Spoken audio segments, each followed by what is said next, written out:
Just before the story begins, wherever you are in your journey, consider this your sign to keep going. Life has a way of bending people to the point where they think they cannot endure anymore, only to reveal that the breaking point is often where transformation waits. On that cold December morning in 2023, the courthouse did not know it was about to become the stage for something no one present would ever forget. Courtroom 7 of the Franklin County Courthouse had seen its share of drama, pain, and verdicts that shaped lives for better or worse. The mahogany walls held echoes of confessions, tears, arguments, and the heavy stamp of the gavel closing chapters of men and women's lives. Yet the atmosphere that morning was different, a kind of electricity that vibrated just beneath the surface. Veteran officers felt it in their bone as if the hum of something extraordinary about to unfold. Judge Margaret Thornfield wheeled herself into the room with the precision of habit. At 39, she had long since mastered the art of projecting authority from her chair. Her auburn hair was drawn back tightly, the neat bun giving her an air of disciplined professionalism. Piercing green eyes scanned the crowded courtroom, eyes that had stared down hundreds of defense attorneys, prosecutors, and criminals. They carried no softness now, only the sharp intensity of a woman who had learned to build armor out of pain. All rise for the Honorable Judge Thornfield. Officer Marcus Thompson's voice rang out. He was a 20-year veteran, his tone deep, commanding, heavy with the weight of courtroom ritual. Irony hung in the air as the entire room stood, while the judge remained seated. Margaret noticed it as she always did, the faint shift in people's expressions when ritual collided with reality. But she did not need height to command respect. Over the years, she had learned to wield silence as a weapon, to bend a room with her gaze alone. Power wasn't in her stanza, it was in her presence, her ability to still chaos with a single glance. In the defendant's chair sat Thomas Mitchell, 34 years old, a construction worker turned desperate man. His broad shoulders were bent beneath the weight of months of suffering. His calloused hands that once moved steel beams with ease, trembled slightly on the wooden table. His weathered face bore deep lines of exhaustion, but his eyes betrayed him. They still burned with fierce devotion, the kind only a father could carry when his child's survival outweighed his own. He wore his best shirt, a faded blue button-down pressed carefully by his aging mother that very morning. It could not disguise his gaunt frame or the way stress had hollowed his cheeks. But it was a small attempt at dignity, a final act of resistance against the world's judgment. Behind him, on the front bench of the gallery, sat a little girl who made every person in the room pause without realizing why. Emma Mitchell was only 5 years old, her blonde curls catching the pale winter light like spun gold. In her small arms, she held a threadbare teddy bear named Mr. Buttons, a silent companion that had weathered every storm of her short life. Her blue eyes, clear, piercing, impossibly bright, watched her father with unwavering faith. She carried herself with a stillness that was unusual for children, a quiet dignity that reminded some of royalty, or perhaps of something older, more mysterious.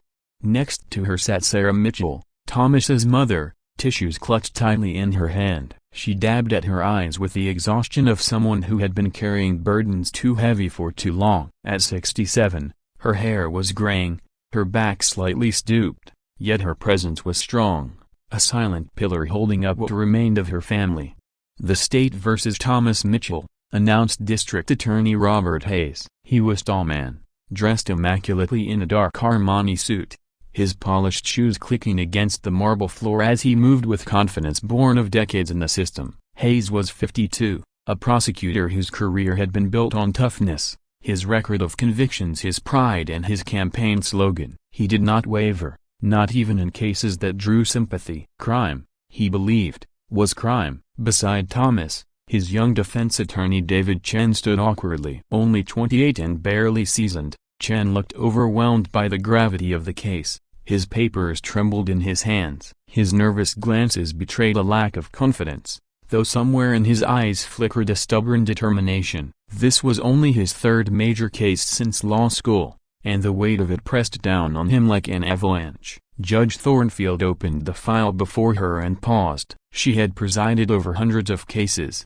yet this one was different. The details carried a kind of haunting humanity. Thomas Mitchell had not robbed Peterson's pharmacy on Elm Street for money or narcotics, the usual currency of crime. Instead, he had taken insulin and children's fever medication.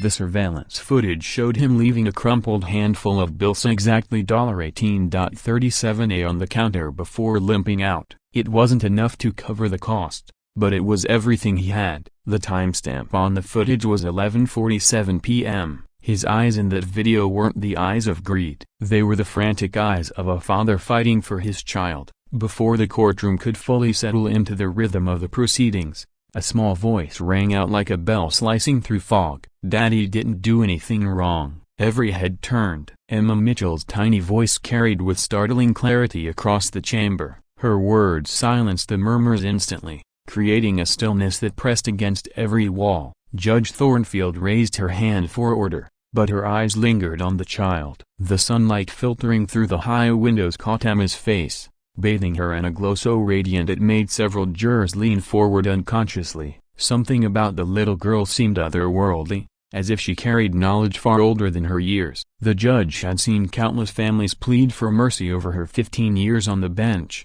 but she had never felt this before, yet the sense that a child's presence was not incidental but essential. As though Emma had been placed here by something larger than the court system, waiting for a moment that had not yet come. 3 months earlier, Thomas Mitchell's life had looked completely different. He had been a working man, sturdy and proud of his trade. For 15 years, he had worked at Morrison Construction, laboring long days of sweat and grit, building towers that would stand for generations. He came home each night aching but satisfied, greeted by the boundless love of his daughter. Emma was his light. She would run to him each evening, her little feet pattering across the worn linoleum of their apartment, her laughter filling the space like music. Her hugs erased exhaustion. Her kisses on his dust-streaked cheeks renewed him better than any rest. Their life was modest but rich in love. Evenings followed a sacred routine, dinner prepared by Sarah, bath time full of bubbles and squeals,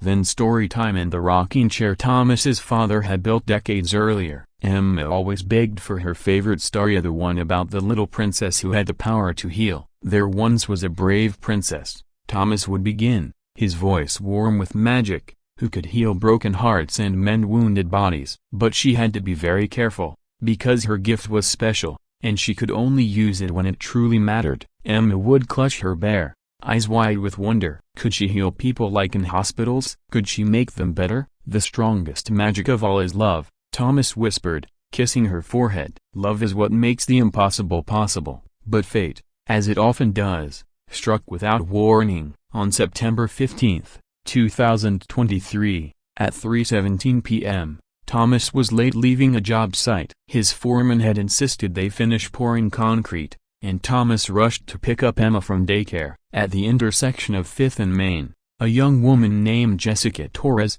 distracted by her phone, ran a red light. Her car slammed into Thomas's pickup with such force that the truck spun violently, a twisted toy in the hands of fate. When Thomas awoke 3 days later in St. Mary's Hospital, his body was broken, his left leg was shattered in 12 places, reconstructed with rods and screws. Dr. Amanda Foster, a seasoned orthopedic surgeon, delivered the news bluntly: his construction career was over. The physical demands of the trade were beyond him now. Years of experience, strength, and skill evaporated in a single instant of recklessness. Bills mounted like storm clouds. Insurance covered little, claiming pre-existing conditions. Lawyers argued, but the cost swallowed everything they had. Their savings dissolved. His mother sacrificed her medications so Emma could have hers. By November, Emma's asthma attacks had worsened. Emergency room visits became routine, each one another nail in the coffin of their financial stability. Through it all, Thomas whispered one promise to himself: "I have to take care of my princess." Judge Thornfield knew something of promises broken by fate. 3 years earlier, she too had been on a meteoric rise in her career. Her rulings had gained national attention. Colleagues whispered of her future on the state's Supreme Court. But one October night in 2020, a drunk driver named Jeremy Walsh had taken it all from her.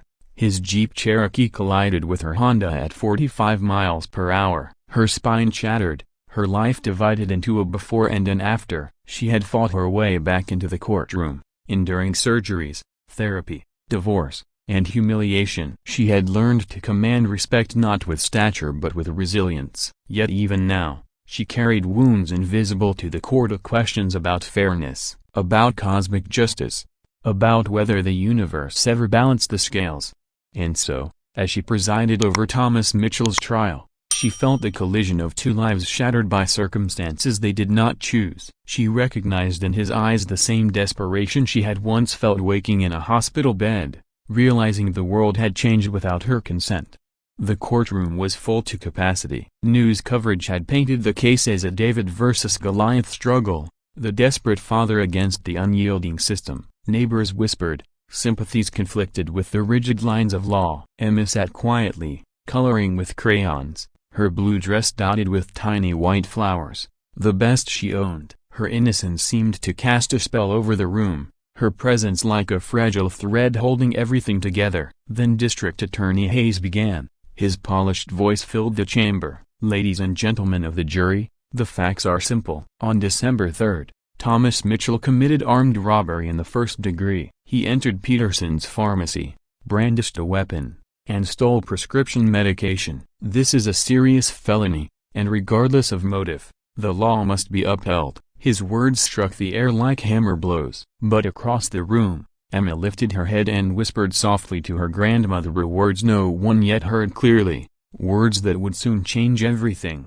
The prosecutor's voice droned on with polished precision, citing statutes and precedents, laying out the cold, unyielding bones of the state's case. His words carried weight, but they could not warm the chill that filled the room. He painted Thomas Mitchell as a man who had crossed a sacred line, who had armed himself, entered a place of business, and taken what was not his. The law does not bend for desperation, Hayes said firmly, turning his gaze upon the jury with the certainty of a man used to victory. Sympathy is not a defense. Poverty is not an excuse. We are a nation of laws, not of circumstances. But even as his voice echoed, many in the jury box shifted uneasily. They had seen Thomas's gaunt frame, the limp he carried, the way his eyes darted to the little girl in the front row. They had seen the child's hand clutching her bare, her dress neat and pressed despite its fading threads. Something tugged at them, a whisper beneath the prosecutor's words. David Chen, nervous but determined, rose to speak. His hand shook as he adjusted his papers, but his voice, though unsteady, carried a quiet conviction. Ladies and gentlemen of the jury, he began, you will hear evidence that yes, my client took medication. But you will also hear that he left what little money he had. You will see that the so-called weapon was a rusted pocket knife found in his truck, not brandished, not wielded, not even drawn inside the pharmacy. You will learn that the items he took were insulin and children's medicine, medicine he could not afford for his daughter. His voice wavered, but he pressed on. The law speaks of justice. But what is justice, if not tempered by humanity? Is it justice to condemn a father for trying to save his child's life? Or is that a failure of compassion, a failure of the very system meant to protect us? The words hung heavy in the air, but Hayes quickly objected, reminding the court that emotional appeals could not replace evidence. The judge sustained him,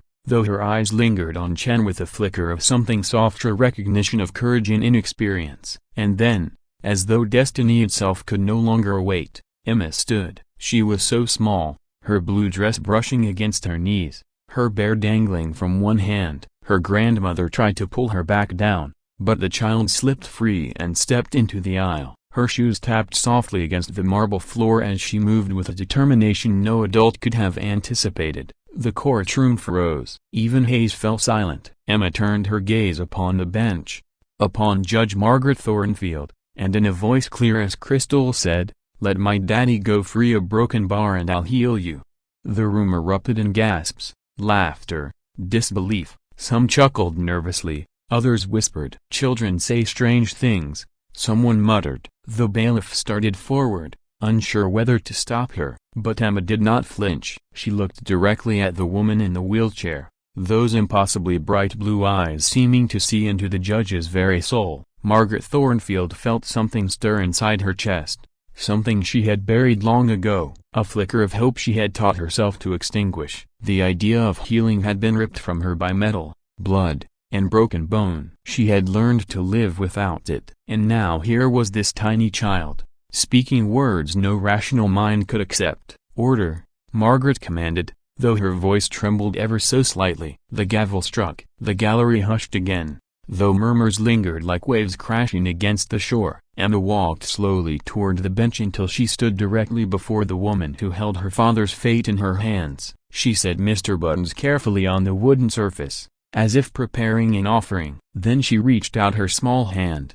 "Please, Your Honor," she said softly, "please don't take my daddy away. He only wanted to help me, and I can help you too, I promise." Tears welled in Sarah's eyes as she whispered prayers under her breath. Thomas, broken man that he was, covered his face with his trembling hands, unable to bear the weight of his daughter's words. The judge stared at the child, heart pounding. For 3 years she had listened to therapists speak of acceptance, of adaptation, of learning to live within her limits. For 3 years she had built her identity on resilience, not recovery. But this child, this impossibly steady, impossibly certain child, was offering something no surgeon had ever promised. The courtroom waited, breath held. And then Emma touched her. It was not dramatic, no thunderclap, no heavenly choir, just the small, warm hand of a child pressed against the cold skin of a woman who had long ago forgotten the simple comfort of hope. At first, nothing happened. And then a broken bar something did. Margaret felt warmth spread through her legs, not the phantom tingling she had grown accustomed to, but something alive, something real. It pulsed through her nerves like a river breaking free of ice. She gasped, clutching the bench. The gavel fell from her hand and clattered to the floor. The gallery cried out, people leaping to their feet, straining to see. The bailiff shouted for order, but even he could not disguise the tremor in his voice. Margaret's legs that had lain useless for 3 years trembled. She stared at them, wide-eyed, as the sensation surged downward. She pushed against the arms of her chair. The world seemed to hold its breath, and then she stood. The sound that filled the courtroom was unlike anything ever heard in those walls. A collective gasp, a cry, a cheer, disbelief and awe colliding. Sarah fell to her knees, sobbing. Thomas nearly collapsed from shock, his chains rattling violently as his body shook with emotion. Even Hayes stood frozen, his mouth open, his carefully constructed arguments grumbling like paper and fire. Margaret Thornfield stood, wobbly,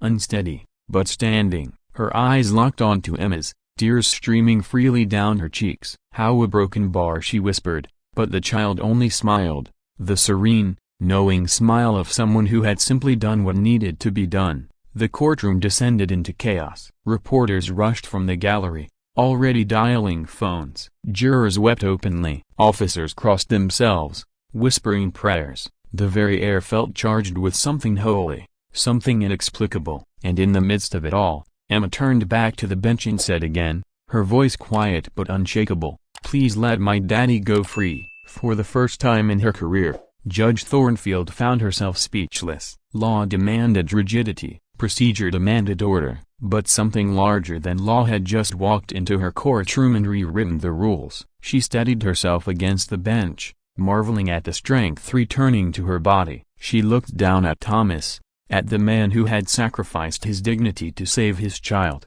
and then at Emma, whose love had done the impossible. Finally, in a voice thick with emotion, she said, "This court needs to recess." The gavel struck at this time with force. The jury would deliberate, the attorneys would argue, the law would fight to assert itself, but everyone in that room already knew, nothing would ever be the same, because in the cold December of 2023, in a courthouse where justice was supposed to be blind, a little girl had opened her eyes and reminded the world that sometimes, love itself is the greatest law of all. And for those who had witnessed it, laughter would never again be their first response to the word miracle.